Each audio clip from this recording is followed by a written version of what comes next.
are listening to the most original talk radio station anywhere. We are LA Talk Radio at latalkradio.com.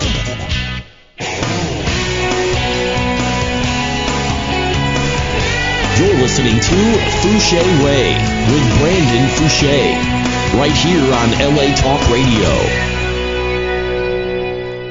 Well, hello, and welcome to the Fouché Way radio show, live every Thursday at 1 o'clock p.m., sponsored by the nonprofit organization called Canine Hope for Improvement Program, where we hope to improve the quality of our dogs' lives by moving towards a no-kill society.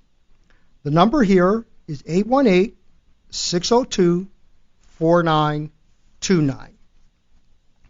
Well, you know, there are many dogs that I am not going to be able to help. I am not going to be able to help them. And I'm not going to be able to help them not because I can't help the dog, but because I can't help the person. Because of the problems they have experienced in their life, the trials and tribulations that make them who they are, or rather, who they have become. It will interfere with the purity of nature, the simplicity of it, how it should be. It's like it's lost from our grasp, especially when we begin to feel we have more of a past than a future. We begin to become stagnated, and the coldness begins to set in our veins, and we lose the carefree childishness we once had, and we begin to want to control everything in our life. And some things just can't be controlled. They have to be understood. And I believe that the reason that we get dogs is to somehow bring it back to us, that sweet, cute, soft, cuddly feeling we once had.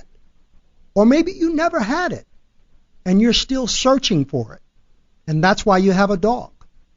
You know, this show it is about dogs, and it's not a religious show, but, you know, dogs spelled backwards is God, and that represents love. And that's what we're all looking for. So I don't believe that the majority of people who get dogs get them to be hateful. Although I hear a lot about this dog and that dog was abused, I don't believe that even people find themselves in relationships or there to abuse each other. I don't believe it started out that way, but it can end up that way. If we don't understand each other, it can go wrong quick, or it can take many years before it goes completely wrong. The same with dogs. It's over before it gets started. If one wrong thing happens in relation to aggression, it's over. And they're out of there. They're in the pound, or there are years of neglect in someone's yard, or worse, they're tied up in the yard. Why do these things happen? Because you did something I didn't understand, something I didn't expect, and because I don't know how to communicate that to you, I do something you don't like, and now we're both looking at each other funny. We're lost, man. Lost in translation. You see, when you don't understand something, it's easy to misuse it, even when you love it. You see, we created dogs to make us happy and to love them. But here's the question. Do you love them enough to allow them to be who they are? Nature does. It had a plan for them to interpret love in a certain way. And if we are not busy trying to understand them the way that they are trying to understand us, we're lost. And we will always blame the one we love, the dog, or the other person. And so, no, I will not be able to help every dog. You know, I had a woman recently call me every day for help after I had successfully helped her with dog aggression. She now wanted me to help her with people aggression. And you know, I asked her to get certain things that she was going to need, and when she got in touch with me again, I said, okay, let's go. Did you get everything that I asked you to get? And she said no. And I asked her, why? And she told me that she had a life. And I thought for a moment, because I mean, I like this person, but I thought, I got a life too. And my life is dedicated to helping dogs. And she's interfering with that because I could be helping someone else that's going to get with it. You won't help yourself. How can I help you? You just want to complain about what the dog is doing? Doesn't work that way. Another person that, you know, is a believer and has been following me, but to a certain degree, they said a few years ago they started following me, but then they couldn't be 100% because they thought, and remember the word thought, they thought I said that dogs can't sleep in the bed with you. And so they couldn't completely buy into everything I was saying. And so they're still having hurdles that they can't get over because they can't let the bed go. And I never said that. So they created a problem for themselves that has held them back for years. But what I did say is that if your dog is growling at you when they are in the bed, then they can no longer be in the bed.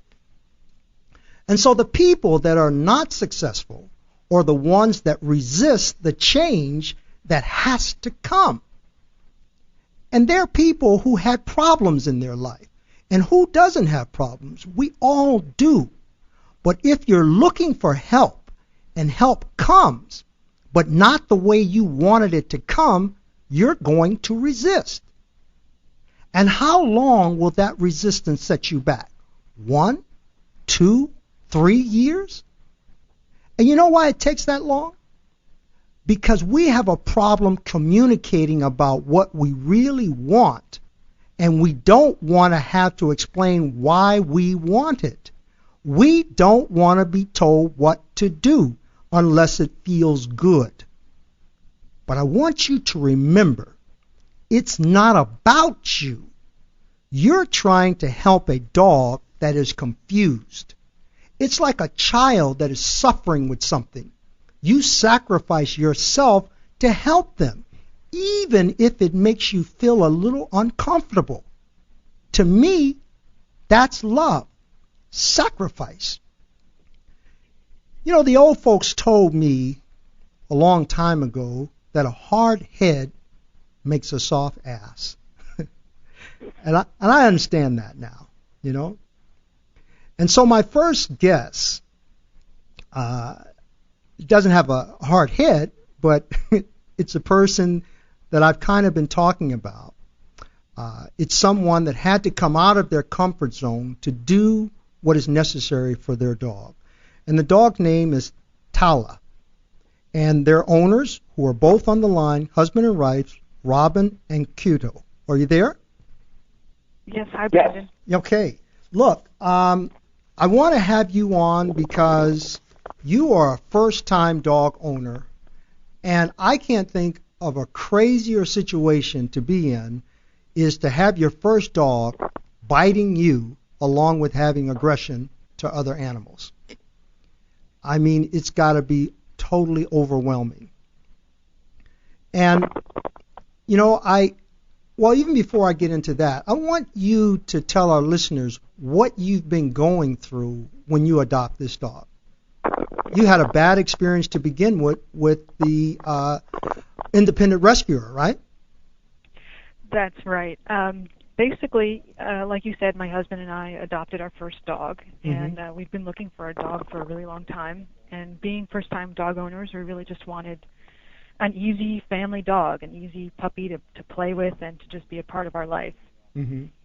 And when we were at the adoption, the foster home, what we saw was a very sweet, submissive German Shepherd puppy mix that seemed to be fine on her own, and fine with a 5-year-old who was also at the place, and other dogs. There were several other dogs there, and there weren't any issues. And she was super sweet, and we fell in love, so that's the dog that we adopted. That's Tala. But from day one, this was about 3 weeks ago, but from day one, she was not exactly what we were expecting. She created a big fuss and was growling at all the vets and the vet techs on our first vet appointment. She was biting us and growling at us, lunging at our cats.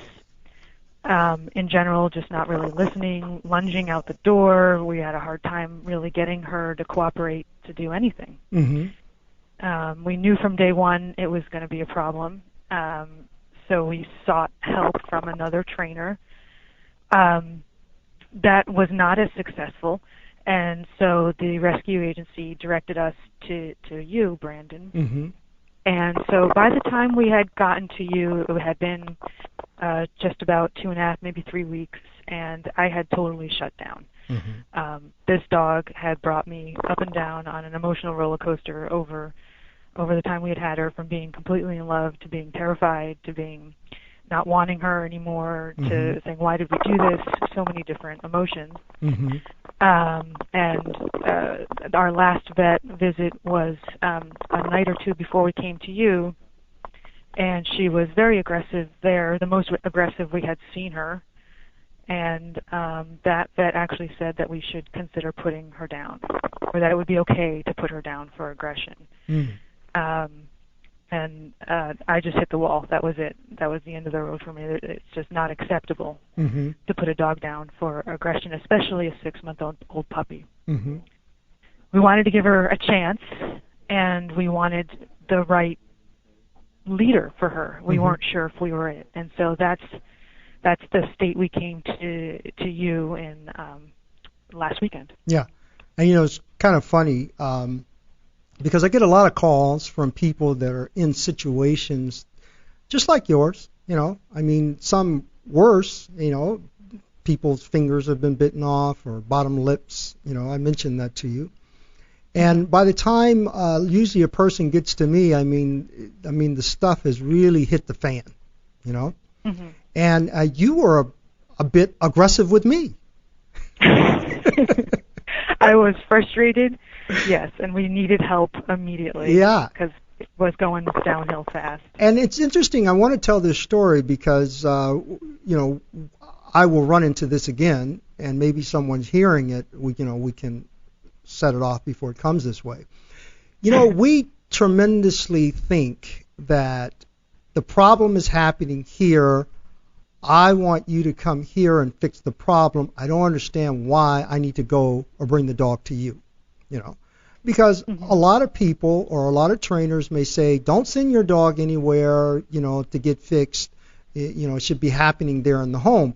And in certain situations, that's true. But you have a unique problem where this is fear aggression. And this fear aggression is taking place in your home. Okay? And so the atmosphere, the reality of the environment is actually engrossed with fear to begin with. So anyone else coming into that environment that's already a reality is adding to the stress. Okay? And that's why when people come to the home, if it's not dealing with the right problem, it can be adding to it, and then there's no success. Okay? So in order for me to realize this was truly fear aggression on a genetic level, I needed to take that dog from that environment. Okay? And that's what I was trying to get you to understand. And look, if 100 people are saying, look, I'm going to come to your home and that's the best way to do it, it's easy to feel like that's what should be done. Okay? And so when I was asking you to bring the dog to me, that's what I know from all the years that I have worked with dogs. Let's change the mindset first before we can find out what the problem is. Let's do away with that fear part, and let's find out if this is really genetic or if this is a learned behavior. And so that's why I wanted to have the dog come to me. And I know when you first came, and we had talked a couple of times over the phone because I was trying to ease your stress, because I know you've talked to a vet, and vets put things in your head too, and other people, and you're thinking, well, what is going to happen? Is this dog going to be abused, or is it going to turn out to be worse? Weren't those things going on through your head? Definitely. Right, and you don't know me, and usually sometimes if people see the website and they see dogs growling or this aggression work, we always think, well, that's really not my dog, and I don't want to put them through that. But a lot of that is, when you see those videos, that's for people who own those dogs that need to see that. That's how that YouTube thing began with me. It was for the person that has that dog there, not really for new people looking on. But we kept it up, and sometimes people get confused about what's happening there. And a lot of people will say, well, I don't believe in his methods, not really understanding what methods they don't believe in. Okay? Because it's the information that makes this thing work. It's what I know, not necessarily what I do. Most people hear me say that all the time. And so it's important that when you come in, I'm able to talk to you and answer all the questions that you may be having. At that point, you get a chance to evaluate me, and I get a chance to evaluate you. And so it's easier for you to leave your dog for me to evaluate her. You get it? Yeah. Okay. All right, so you left the dog for a couple of hours, and you came back, and I could see the expression on your face. Oh, you know what? Before I start there, I got to tell this story. The muzzle story. Keto? Oh, I know the story. Yeah. So I said, okay, well, the dog is being aggressive. I said, look, let's put a muzzle on the dog. And so I gave you the muzzle, and I said, this is the top and this is the bottom, and you got to put this on the dog. And then from there, I'm going to do certain things right there in front of you so you can see what's happening. And Leroy was looking at you guys, Leroy, who works for me, and the expression on your face, at first you were gun-ho, right? Yeah, and then the expression on your face, you looked up, you looked at your wife, you looked at us, and you said, this ain't going to happen. Yeah. I looked at the muzzle, and I looked at how big it was and what part needed to go under her mouth and what part needed to go under her head, and I just looked at her, and I just imagined that she's not going to let me get anywhere near her with this. I wish we had that on camera, man. That was the funniest thing I've seen all month. I mean, really it was. But anyway, so we brought her back, and I'm sure, Robin, in your mind, because before you dropped her off, the way you were talking, you had really, I hear many people talk, you had pretty much given up. Yes. Yeah, I could feel that. And so when you came back, you probably felt the same way, in a way, because you heard her barking outside? Or did you not? We were just waiting to see. I don't know if I heard her bark. Okay. Okay, great. And so, I asked you to write down some things, a list, a wish list, of what you would like to achieve from this dog, and that's usually the list that I work from. And so we covered all of those bases, and when we came back, I showed you what was possible with this dog. How important was that to you? Extremely.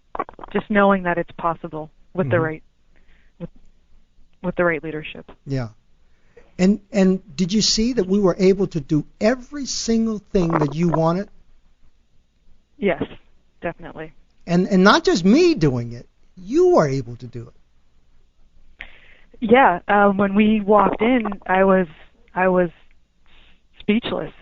She was a different dog. She was happy. She had that happy dog pant going instead of the wrinkled brow and the tight-lipped grumbles.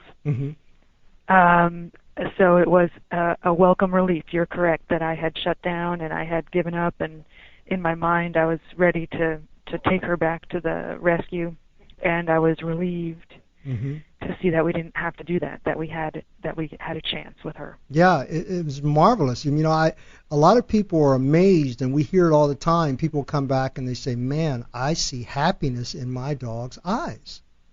Yeah. I see calmness." Definitely. You know. That's the first time we had seen that. Yeah, I mean, and you know, we push this kind of information out to people because we don't have time. If I had told you a month, 2 months, 3 months down the line that things were going to get better, even if you knew it, you could possibly say, okay, I could see the light at the end of the tunnel, but as soon as this dog bit you again, it would be starting all over again. We got to get rid of this dog. Yeah, exactly. And so my philosophy is, when I'm evaluating a dog, I'm looking at this dog that I am your last hope. And your mom and your dad has got to see something out of you that I know is there, you know? Mm-hmm. And if I can't bring it out right away, then chances are you're going to die, little girl. You're going to go back, and someone else is going to adopt you, and this thing is going to start all over again, and they may not be as loving as you, patient as you, you know? Mm-hmm. And so now you took this dog home, and you've done all the things that I've asked you to do. So how do you feel? Oh, it feels amazing. Wow. I mean, we're just so relieved, and our big highlight of every day going home is to see Tala again, because we know when we get home she's going to behave, she's going to be happy, she's not going to pull on the leash, she's going to jump up in our arms and lick us on the face and on the ears. Mm-hmm. She's not going to chase the cats like she was doing before. And every that's day right. We didn't talk about progress. that. Yeah, the cat. You also had a cat she was being aggressive with. Yes, and this morning has been great because we had her just out on a short leash in the house, in the backyard. Mm-hmm. The cats were out, and she was no longer barking or aggressive to the cats. In fact, our biggest concern now is to make sure our cats don't be aggressive to her. That's so funny. You know, aggression, and especially fear aggression, is one of the most difficult of all the aggressions because the prognosis is hidden. We don't know where it came from, you know? And that's why it's so important to have the dog evaluated properly under the guidelines that there are more than one aggression, okay? Fear aggression, dominance aggression, subdominant aggression. Some dogs are multi-layered. You can't just say this dog is aggressive. And especially those dogs that have this fear aggression, we've got to determine, is this genetic or is it learned? Because most of fear aggression that humans really interact with is learned behavior. Okay? And because we've never really dealt with this fear aggression properly, you know, I see fear aggression totally different. And most, even doctors, they see that and they say, look, I'm not going to feel bad if you want to put this dog down, because that's what needs to take place. And you guys were right there, man. I'm so happy that you came to me, or that you were referred to me. Actually, I think it was through the New Hope program with Lori from Downtown Dog Rescue. Is that correct? That's right. Exactly. That's correct. So you need to She's been awesome. give her a shout out too, and thank her for referring you. And I'm going to thank her too, because we need more of this. You know, there's so many dogs out there. Huh? She's been absolutely helpful. Yeah. Sorry. Yeah, and that's great. You know, and look, you're going to have many years, many wonderful years with this dog. It's only going to get better. You know, you're going to look back at this and you're going to laugh, but you're going to remember that, wow, this was really something that could have been a deal breaker. Mm-hmm. You know? Yeah. Mm-hmm. And, you know, I always say that aggression is the highest form of communication. It is a dog that is acting out of stress, and it's generally the stress that we placed on them, and we don't even know we're doing it. And the reason that I know that it's the highest form of communication, because it even happens with humans. When we're stressed, we become aggressive. Right, Robin? Yes.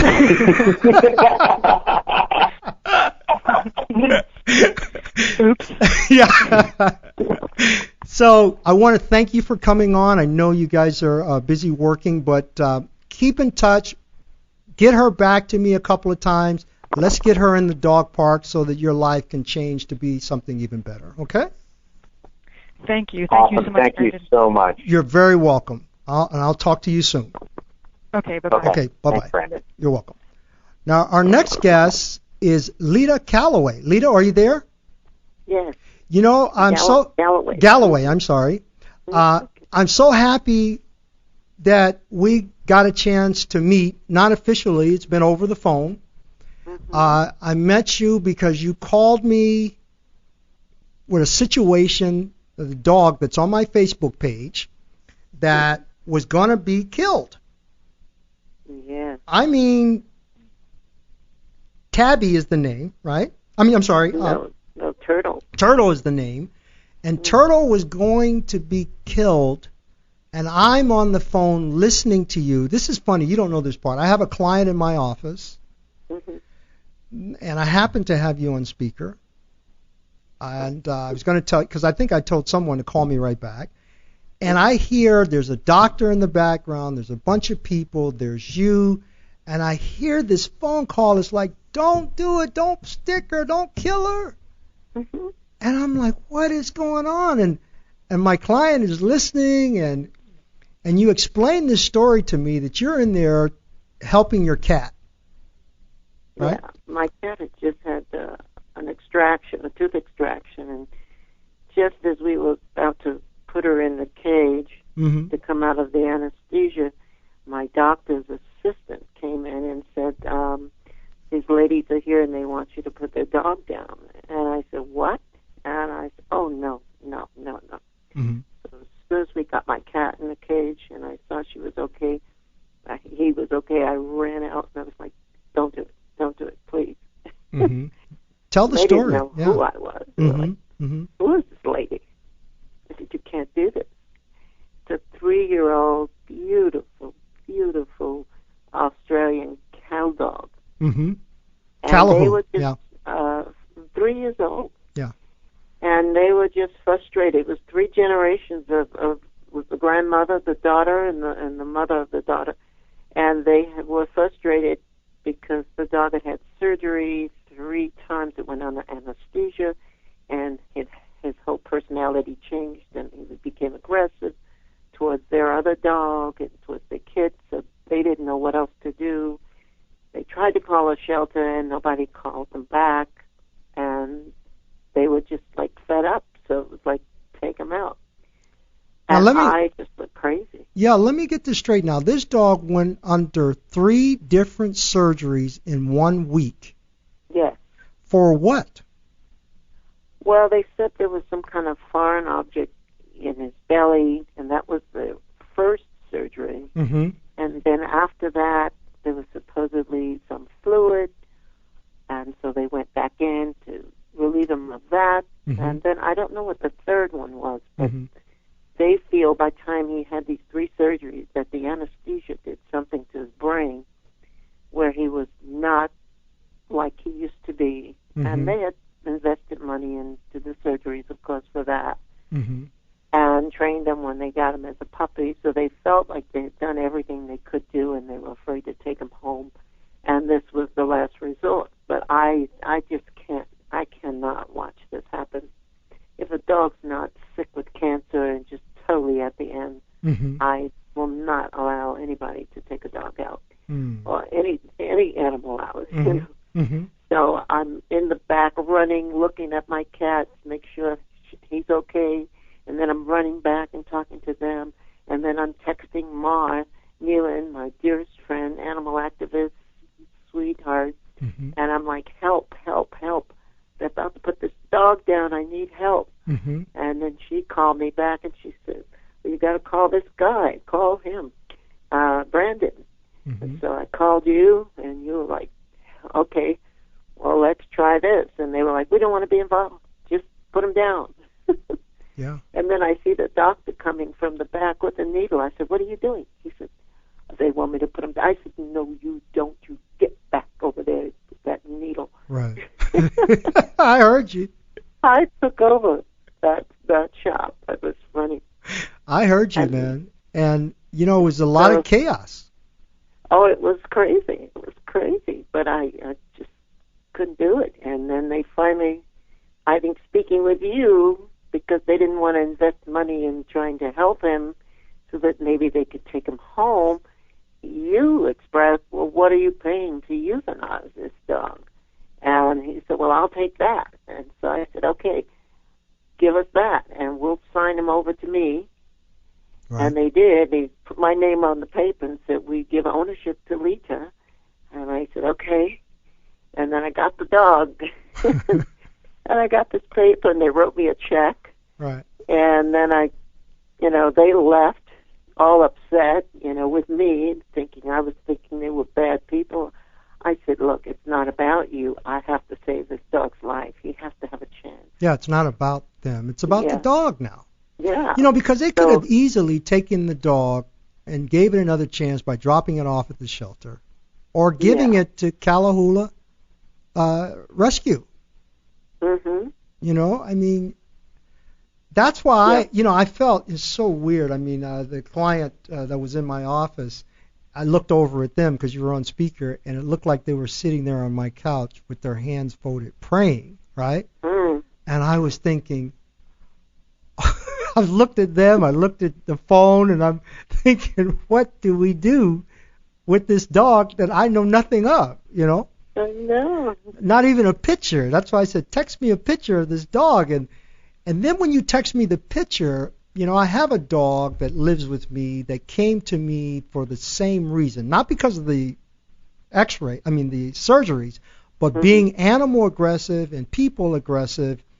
And when I looked at the picture, it reminded me of him. And his name is Bo. He's an Australian cattle dog.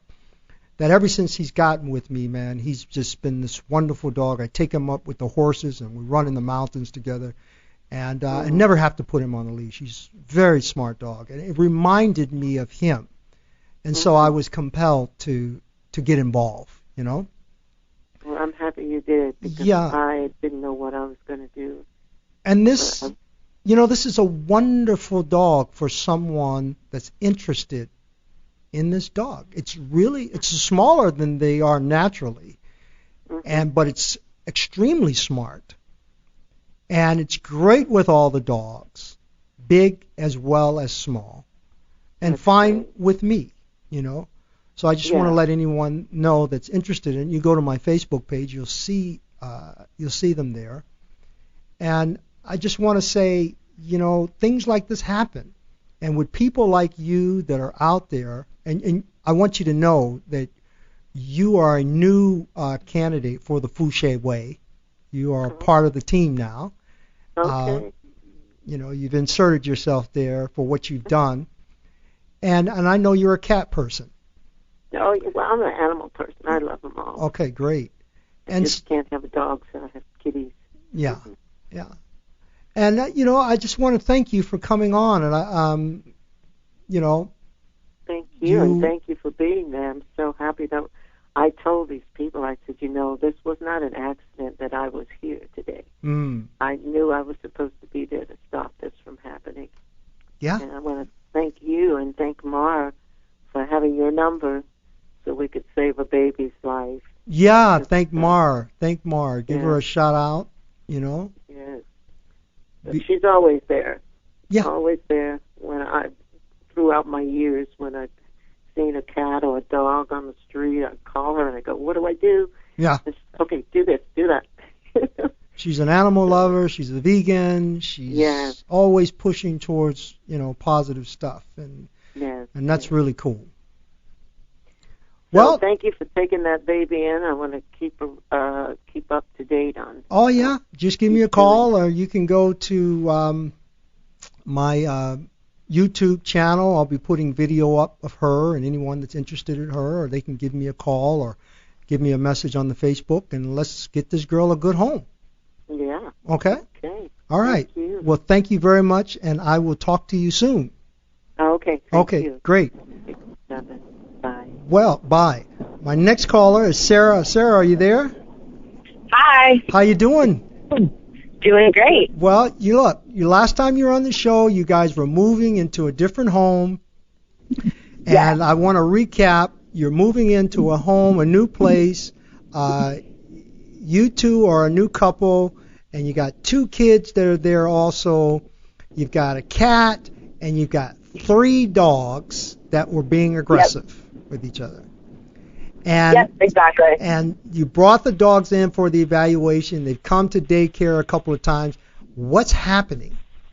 What's happening in the home? Well, so far it's been absolutely incredible. And we've been rotating the dogs in groups of 2 and 2 in different combinations, and they've all been fine. And then since my boyfriend is much stronger and more resilient than I am, he puts all 3 of them together and then sends me pictures when I'm not around showing that they're absolutely fine, which happened this morning. And then my youngest dog, Hudson, was being pet at the same time as the cat, while Donkey, my boyfriend's dog, was laying on the ground yesterday. So we are working with Leilani, who's my girl dog, and the cat, and then we will pretty much be at one happy family level. Wow. So it's going incredibly well. Did you do all that? All because of the Fouché way. Well, that's right.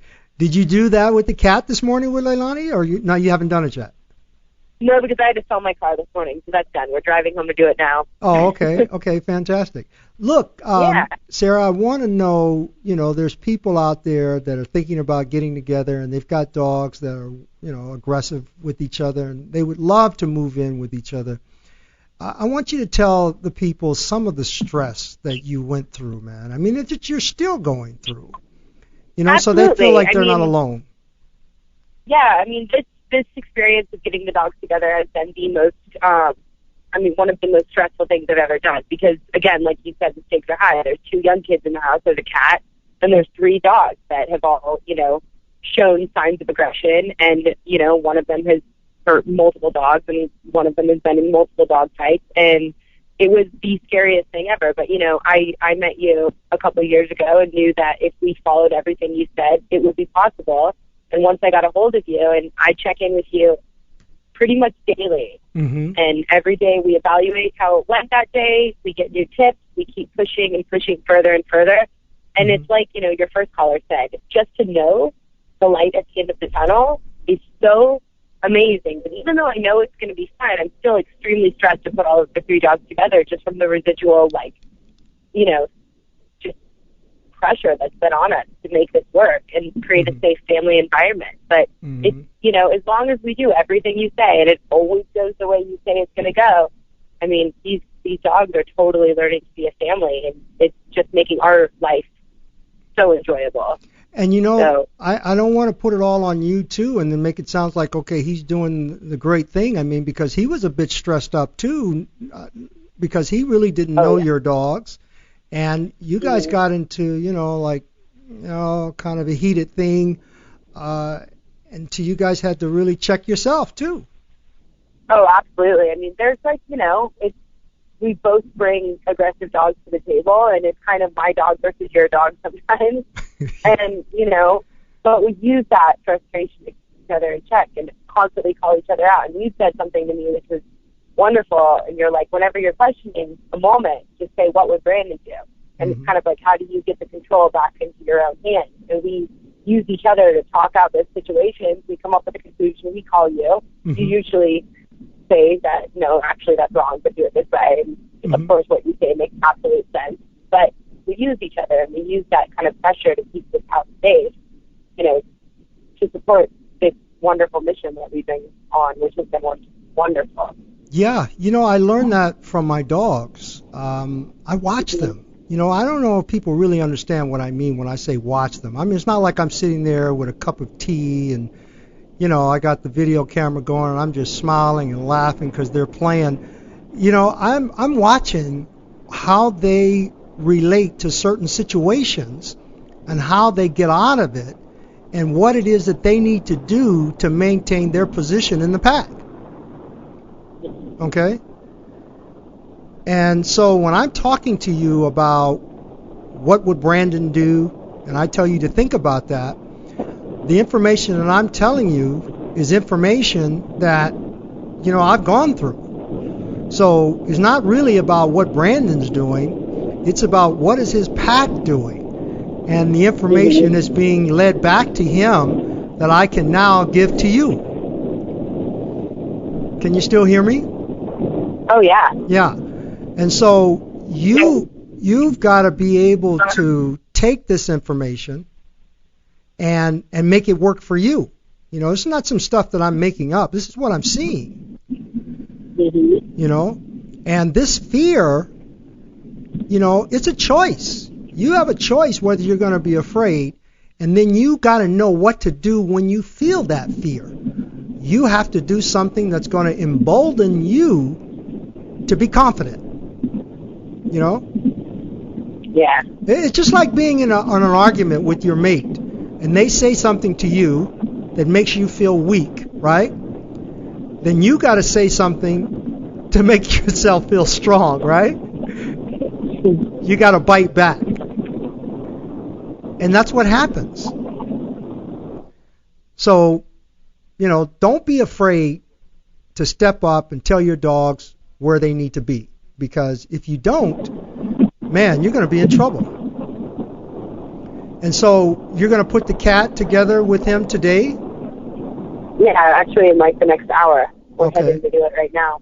Oh, that's great, because I definitely want to hear about that. The dogs are doing so well. It's kind of like, I want to keep reminding them where they stand with us, because they're totally doing fine. Mm-hmm. So it's just keeping them there, so that we get more comfortable over time, trusting that, we're doing the right steps to keep them in mind. Exactly. But everything is working perfectly. When I talked earlier in the show, and we talk about how I'm not going to be able to help a lot of people, you've learned firsthand that if you don't stay in contact with me, if you're not doing the things that I'm asking you to do, you're going to run into a brick wall. And you're going to have that problem. You're going to have that fight. You may have a fight anyway. Because things happen very quickly with a bunch of dogs. But people ask me all the time, Brandon, how do you stop a fight? And I always say, before it ever begins, it's the relationship that you develop with your dog that's going to tell you whether you're in control enough to verbally control them. Sarah, I've got some people that have been working with me for years, and they will accept some of the things I say, but the other things they can't wrap their minds around, they don't want to stop doing it. I had one guy say, why would I even want a dog if I can't throw a ball for them?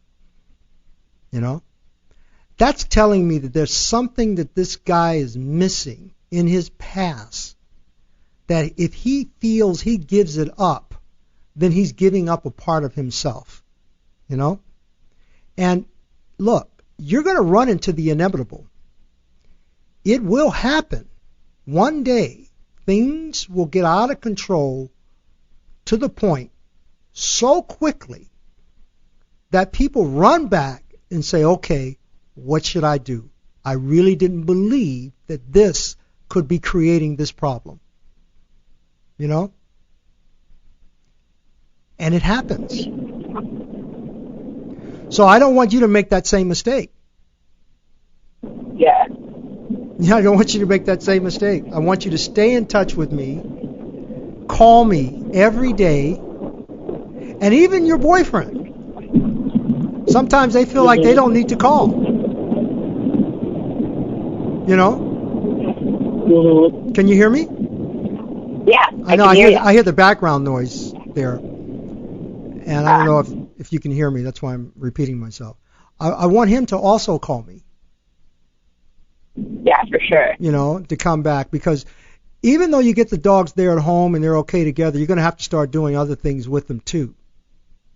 Absolutely. Yeah, dogs don't need a lot of exercise, but they do need mental stimulation. Yes. And your biggest problem is going to be Leilani, because you guys got a special relationship going. And that fear, that relationship that you developed is what you're fearing. Absolutely. From the beginning. Yeah. But what does that make you feel? I never asked you that. What kind of relationship, that relationship that you have, how are you feeling with her? How does she make you feel? Right now or before? Well, before and now. Is it different?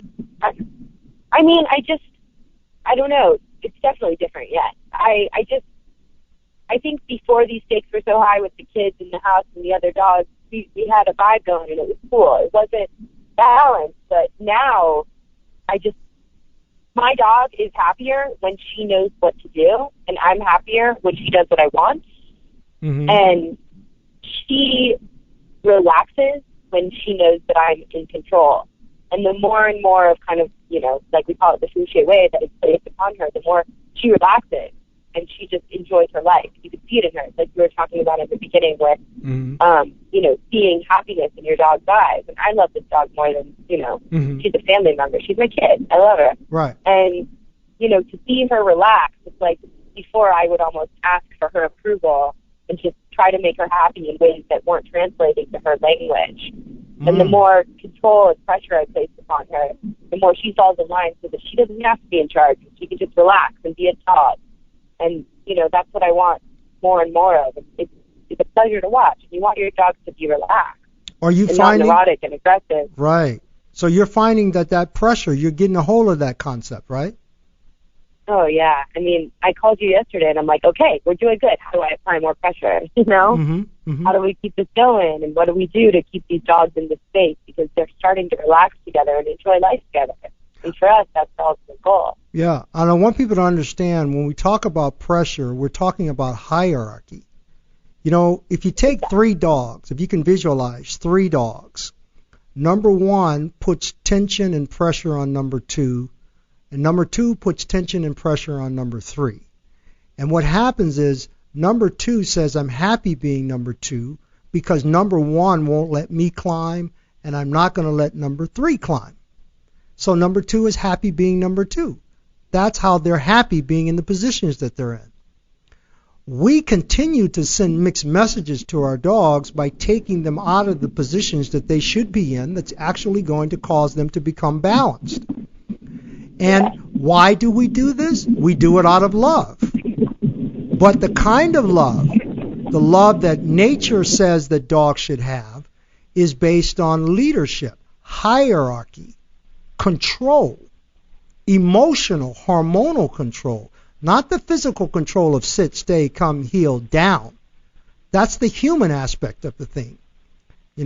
That's what we call training, forcing them into positions that they don't have to be in because they are only in those positions when nature tells them to do it, and it's generally because they're resting. So when we talk about pressure on a dog, that's what we're talking about, and that's what you're learning how to do, which is going to make all the difference. And does it make you feel like a bad person?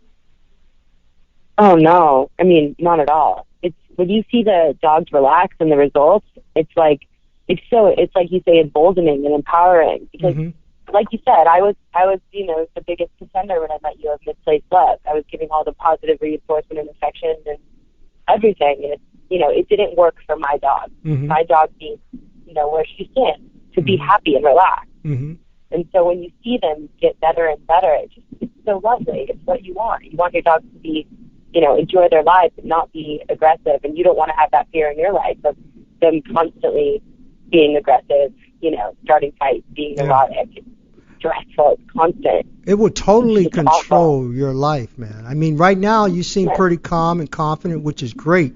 But I remember the first calls. I mean, it's like, this is a deal breaker. We can't move together. We can't be together because of our dogs. Yeah, it was the dude of the dogs. Isn't that something, man? For sure. That's why it's so important for us to become who we need to become for them. And if that means that you have to be uncomfortable, then that's what it means. We can't sit back and say we want it all to work out without me having to give up anything. It just doesn't work that way.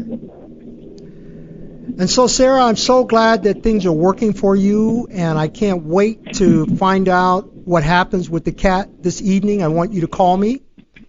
Oh, yeah. You'll get a video. We're going to film it. Okay, and then we're going to put that up on the Facebook page for people to check out, okay?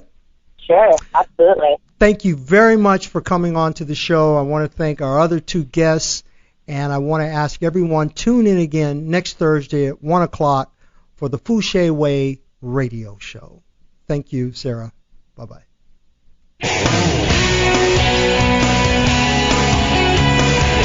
You're listening to Fouché Way with Brandon Fouché, right here on LA Talk Radio.